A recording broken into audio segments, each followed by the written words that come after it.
Well, for all the good technology does us, it also brings us new high-tech ways to violate each other's rights.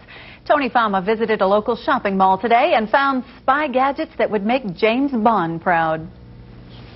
You're making me do something I don't want to do. In Sliver, the role of the peeping Tom is enhanced by technology. Sharon Stone's boyfriend has his electronic eye on virtually everyone living in his apartment building. But it's a movie. It isn't real. Or is it?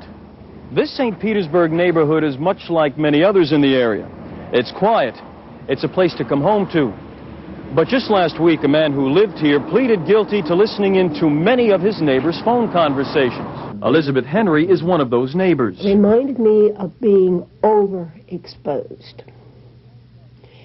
Remember, he not only had the telephone conversations, he had my business transactions. As part of his sentence, Lawrence Baxter can't set foot in the neighborhood for 5 years. As far as our civil rights, they're really going down the tubes quickly. Mike Paris sells all types of spying gadgets. For the criminal mind, the opportunities are endless. $700 can buy a video camera the size of a credit card and a transmitter. If you plant the camera in a clock and give it to your neighbor as a gift, you can sit back and watch. All you have to do is set up the transmitter and turn your television on.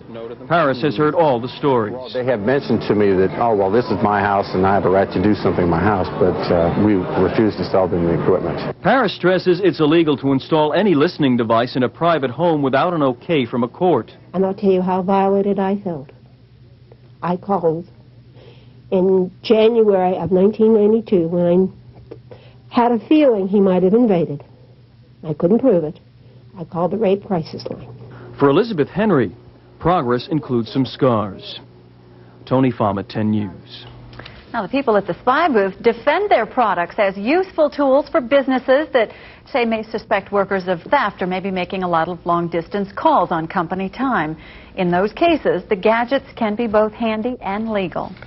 Topping news around Florida.